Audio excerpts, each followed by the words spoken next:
Quem vai ser levado no arrebatamento? Você sabia que o Senhor Jesus Cristo está voltando outra vez para levar com ele todos aqueles que foram redimidos pelo seu sangue, para permanecerem com ele no céu por toda a eternidade? Nós aprendemos sobre este evento importante, o arrebatamento, da única fonte confiável de informações a respeito do futuro, a Palavra de Deus, isto é, a Bíblia. Também aprendemos nesse livro que o mundo deverá apresentar certas condições tanto antes quanto depois do arrebatamento. Conforme vemos os sinais dos últimos dias, conforme descrito em 2 Timóteo 3 versículo 8 e 2 Tessalonicenses 2 versículos 1 ao 3, de forma tão predominante na nossa sociedade atual, bem como o desenrolar no Oriente Médio, Europa e em outros lugares de eventos políticos que foram profetizados, podemos dizer com toda segurança que Jesus voltará muito em breve. Tudo está pronto para o arrebatamento, leia com atenção, Apocalipse 22 versículos 7, 12 e 20. O arrebatamento e o cristão. O maior dia da vida de um cristão será quando ele vir de perto o rosto do Senhor Jesus Cristo no dia do arrebatamento, Apocalipse 22 versículo 4.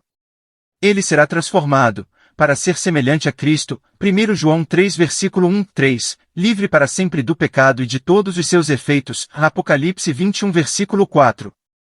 O objetivo do arrebatamento é transportar ao céu todos aqueles que confiaram no Senhor Jesus Cristo como seu Salvador. Ainda que Adão, o primeiro homem, tenha pecado e que, como resultado disso, toda a humanidade tenha sido sujeita ao salário do pecado, isto é, a morte eterna, Deus, em todo o seu amor ao homem, providenciou um Salvador, na pessoa de seu Filho. Jesus Cristo tomou o lugar dos pecadores, quando morreu na cruz do Calvário. Todos aqueles que se arrependem dos seus pecados e confiam nesse bendito Salvador, crendo que ele morreu por seus pecados e ressuscitou, estão perdoados pelo sangue dele de todo o pecado. Eles têm a vida eterna, 1 João 1 versículo 7 e no Evangelho de João 3 versículos 15 e 16. A Bíblia nos diz que esses serão arrebatados com Cristo.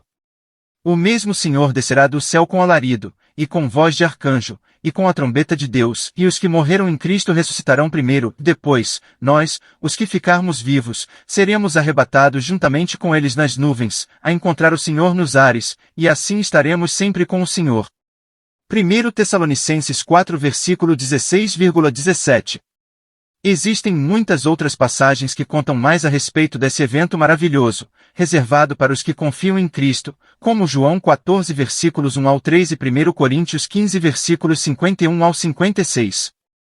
O arrebatamento e o não salvo, a pessoa não salva que ficar para trás, irá testemunhar os efeitos da ausência de milhões de cristãos no mundo, cristãos que de uma hora para outra desaparecerão.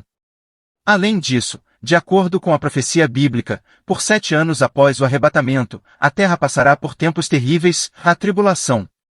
Por ordem divina, bilhões de pessoas passarão por imensa dor física e morrerão.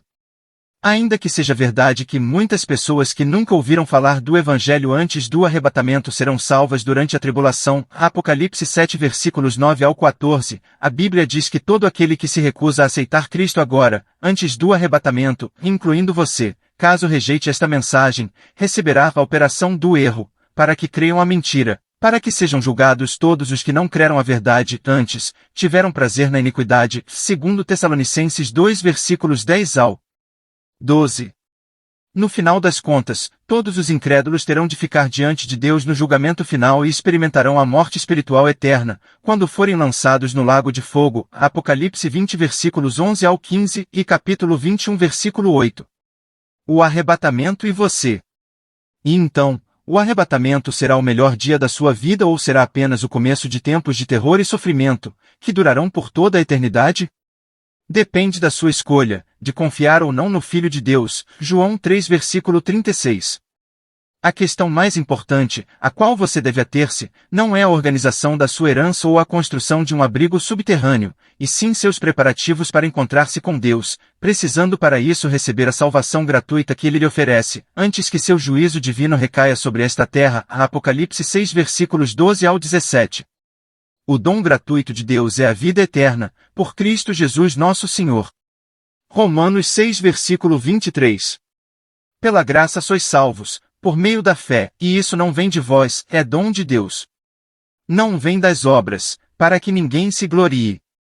Efésios 2 versículos 8 e 9. Se você não está preparado para a vinda de Cristo, arrependa-se de coração e confie nele, e somente nele, como seu Salvador pessoal. Se, neste momento, você ainda é uma pessoa não salva e continua a rejeitar essa grande oferta de salvação, nunca participará do arrebatamento e nunca estará apto a entrar no céu. Hebreus 2 versículo 3 e Lucas 13 versículos 23 ao 28. Arrepender-se durante o arrebatamento já será tarde demais, pois ele acontecerá sem qualquer aviso, numa fração de segundo. 1 Coríntios 15 versículo 52. Eis aqui agora o dia da salvação. 2 Coríntios 6 versículo 2. Crê no Senhor Jesus Cristo e serás salvo. Atos 16 versículo 31. Você estará então preparado para o dia em que o Senhor Jesus voltar, que talvez seja hoje. De acordo com a Bíblia, há somente uma condição para a salvação: fé. Ao todo, as palavras fé e crer ocorrem na Bíblia cerca de 500 vezes. Entre esses muitos versículos, mais de 100 deles nos dizem que a salvação é pelo crer, que justificação é pelo crer e que receber vida é pelo crer. Em mais de 30 passagens, é-nos dito que pela fé recebemos de Deus isto ou aquilo. Essas passagens nos mostram que o homem é agraciado por Deus por meio da fé e nada mais. Por que a Bíblia enfatiza sobremaneira a fé? Consideraremos agora por que a fé tem de ser o caminho para a salvação, mas devemos primeiro fazer uma pergunta: a salvação é obra de Deus ou do homem? Ela é plano do homem ou plano de Deus? Origina-se no homem ou em Deus? Os que não conhecem a Deus não conhecem a salvação.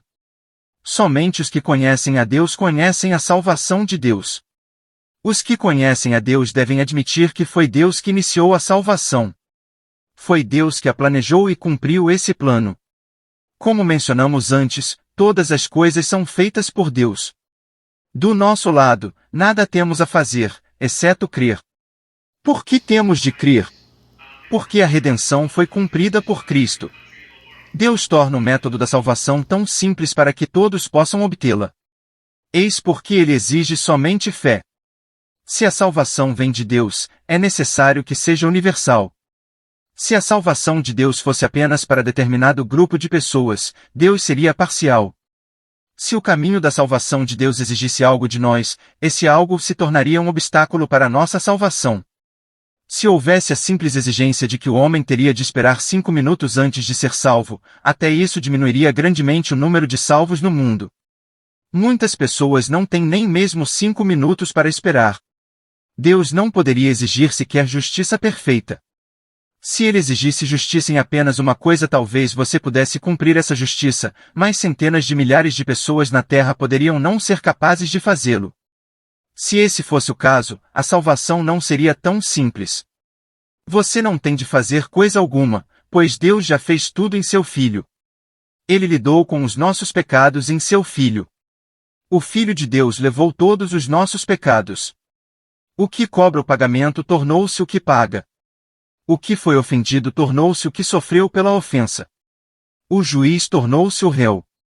A cruz do Senhor Jesus não é para satisfazer nosso coração. Ela é para satisfazer o coração de Deus. A quitação do débito satisfaz o coração do credor ou do devedor. Se Deus sente que algo é suficiente para ele, nós também devemos sentir que é suficiente. Deus é justo. Se ele diz que a obra do Senhor é capaz de redimir-nos do pecado, ela certamente é capaz de redimir-nos.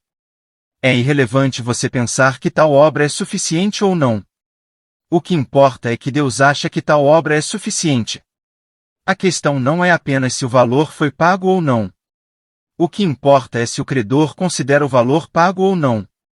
Se o valor pago satisfizer o coração dele, você não terá problemas. Gostaria de poder repetir isso uma centena de vezes. A obra do Senhor Jesus não é para satisfazer nosso coração. A obra do Senhor é primeiramente para satisfazer o coração de Deus. É Deus que ordena o julgamento dos pecados. É Deus que exige que os pecados sejam tratados. Foi Deus que disse que sem sangue não há remissão de pecados. Se Deus fosse indiferente, o sangue seria desnecessário. O sangue está ali porque Deus se preocupa com isso. Se Deus fosse indiferente, a cruz seria desnecessária. Existe a necessidade da cruz porque Deus é justo. O Senhor cumpriu toda a obra na cruz. Então, Deus o ressuscitou dentre os mortos. A ressurreição do Senhor Jesus é a prova de que Deus ficou satisfeito com a obra do Senhor na cruz. Embora não entendamos como a cruz satisfez o coração de Deus, sabemos que Jesus de Nazaré foi ressuscitado da sepultura. Foi a morte de Jesus de Nazaré que os apóstolos pregaram por todo o mundo? Você ouviu tal evangelho? Nunca ouvi tal evangelho. Eu os vejo indo a todo o mundo para dizer aos outros que Jesus de Nazaré ressuscitou. Se ler o livro de Atos, você verá que os apóstolos não pregaram a morte de Jesus pelos nossos pecados. O que eles contavam às pessoas em todos os lugares é que este homem ressuscitou. Eles pregaram isso porque o fato de o Senhor ter ressuscitado prova que sua morte glorificou a Deus. O Senhor Jesus foi ressuscitado porque a sua obra fora aceita diante de Deus. Sua redenção é completa e nós agora podemos ser salvos. Se a obra do Senhor não tivesse sido completada, ele teria sido deixado na sepultura. Assim, a ressurreição nada mais é que o Senhor Jesus satisfazendo o coração de Deus. O Senhor Jesus ressuscitou dentre os mortos. Os apóstolos pregam isso a nós como prova de nossa fé, conclamando-nos a crer no Senhor Jesus. Por um lado, a salvação tem a ver com a morte do Senhor. Por outro, ela tem a ver com a ressurreição do Senhor. Sua morte é para quitar nosso débito e perdoar nossos pecados. Por meio desta morte, o problema de nossos pecados foi resolvido. Sua ressurreição é a prova de que sua morte satisfez o coração de Deus. Deus considera sua obra justa e adequada. Se alguém me perguntasse como sei que fui salvo, eu lhe diria que tenho a prova. Essa prova garante que estou salvo. Você pode dizer que foi salvo numa certa data em um determinado ano, porque foi quando recebeu o Senhor. Então lhe perguntaria como você sabe que isso é suficiente. Pode dizer que confessou seus pecados naquele dia, mas como sabe que a confissão foi suficiente? Você pode dizer que chorou por seus pecados naquele dia, mas como sabe que suas lágrimas o limparam de seus pecados? Pode dizer que se arrependeu, confessou seus pecados e aceitou o Senhor Jesus, mas como sabe que esse arrependimento, confissão e receber o Senhor foram suficientes? Se me perguntasse, eu lhe responderia que realmente fui salvo por causa da morte do Senhor, mas sei que fui salvo por causa da ressurreição do Senhor. Meu amigo, você deve diferenciar uma coisa da outra. Fui salvo por causa da morte do Senhor, mas tenho a segurança e o pleno conhecimento de que fui salvo por causa da ressurreição do Senhor. Quando entrego o dinheiro, quito meu débito. Sei que quitei o débito porque tenho um recibo. Graças a Deus, pois ele nos deu uma prova e um recibo. Seu Filho pagou o débito por todos os nossos pecados na cruz, e por meio da sua ressurreição, ele nos avisou que a questão foi totalmente resolvida. Assim, toda a obra do Senhor foi cumprida. E, o carcereiro, todo trêmulo, se prostrou ante Paulo e Silas. Disse: Senhores, que é necessário que eu faça para me salvar? E eles disseram: crê no Senhor Jesus Cristo e serás salvo. Atos capítulo 16 versículos 29 ao 31.